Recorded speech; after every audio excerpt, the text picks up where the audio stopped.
ત્યારે મિત્રો અહીંયા એ રાત રોકાયા હતા લક્ષ્મણરા ગામે।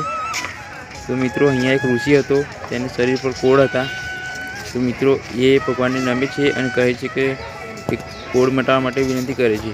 તો મિત્રો રામ ભગવાન અહીંયા બોણ મારે છે, ત્યાં અહીંયાથી એક ગરમ અને ઠંડા પાણીના કુંડ થાય છે। મિત્રો જ્યારે બાણ મારે છે ત્યારે પાણી નીકળે છે। મિત્રો અહીંયા એવું કહેવાય છે કે જે આ ગરમ અને ઠંડા પાણીના કુંડથી જે નાય છે અને તમામ ચામડીના રોગ મટે છે। મિત્રો અહીંયા ઘણા શ્રદ્ધાળુઓ આવે છે। અહીંયા રવિવારે વધારે મેળા જેવો માહોલ હોય છે। તો મિત્રો અહીંયા પહેલાં તમામ 108 જેટલા કુંડ હતા। મિત્રો અત્યારે મિત્રો સમય જતાં અત્યારે 18 કુંડ હાલમાં છે। મિત્રો